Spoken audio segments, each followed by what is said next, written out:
దేశమంతా ఒక ముచ్చటైతే ఇక్కడ బిగ్ బాస్ది గదో ముచ్చట. గదేంద్రా, ఒకడు అద్దంటాడు, ఒకడు ముద్దంటాడు, ఒకడు చిచి అంటాడు, ఒకడు చాచా అంటాడు, ఒకడు మాత్రం అబ్బో బ్రహ్మాండం అంటాడు. ఏదేమైనా మన ఇజ్జత్కి సవాల్ రా తమ్మి. మన దేశం ఏంది, మన సాంప్రదాయం ఏంది, ఇక మన సంస్కృతి ఏంది, మన బట్టలేంది, అక్కడేమున్నాయిరా. అయినా మన పెండ్లేంది, పెండ్లమేంది, మంత్రాలేవి, సింతకాయలేవి, గా కాపురం ఏంది, కల్లాపేది, ముగ్గేది, ముటికాయలేవి, బిడ్డేది, గొడ్డేది. ప్రొద్దున లేచిన సంది గా పులిహోర కలుపుడేంద్రా. గంత రివర్స్ నడుస్తుండే. గే మాటకి గా మాట చెప్పాలి. ముందుగాలే బిగ్ బాస్ మంచిగుండే. లోపలికి వెళ్ళినాక ఏదో కథలు పడేటోళ్ళు.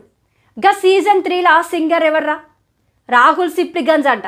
ఆ సినిమా యాక్టరు పునర్నవి మధ్య నడిచిన లవ్ ట్రాక్ ఎంత మంచిగుండే, ప్రేక్షకులకు కూడా నచ్చింది. సీజన్ 4లో అభిజిత్ మోనల్ మధ్య ప్రేమ, పుట్టిన ప్రేమ ఎంత బాగుండే.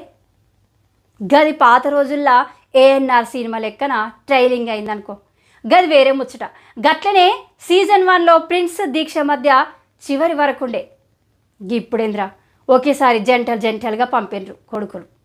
వాళ్ళందరూ ఒకే మంచం మీద పడుకుంటారు, ఒకే కంచంలో తింటారు. మధ్యన ఆ గోలేంద్ర అబ్బబ్బా మతిపోతుండే.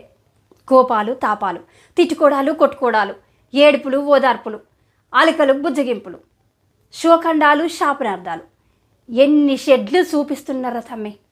అవ్వా ఎక్కడైనా ఉన్నదిరా ఇడ్డూరం. ఆడి బాయ్ ఫ్రెండ్ పక్కనెట్టుకొని ఇంకోడి మీద దొర్లుడేంద్రా పందెం కొడుల్లాగా ఉరుకుతారా కొడుకులు. ఇప్పుడు నాకు సమజైంది. గా బిగ్ బాస్ తాటి చెట్టు లెక్కున్నది. అక్కడ పాలు తాగినా కళ్ళే అనుకుంటారు కదరా తమ్మి. నా లెక్కన వాళ్ళకి నువ్వైనా సోంచాయించి చెప్పొచ్చు. గవ్వే ఆటలు మళ్ళా గా 7 ఏళ్ల సంధి ఒక్కటైనా మంచిగున్నదిరా. చారానా బారానా ఆటలు, లత్తుకోరు మాటలు. ఈ లెక్కన బయట కనుక చేస్తే తమ్మి మక్కెలిరగదని బొక్కలేసుడే. ఈ సుమక్క చెప్తుంది, మంచిగా చదువుకొని సక్కంగా ఉండుర్రి. మన ఇల్లే పెద్ద బిగ్ బాస్ హౌజు. మన ఇంట్లో కొట్టరా తిట్టరా అందులో ఉన్నదిరా. ఉంటవరి మళ్ళా కలుస్తా.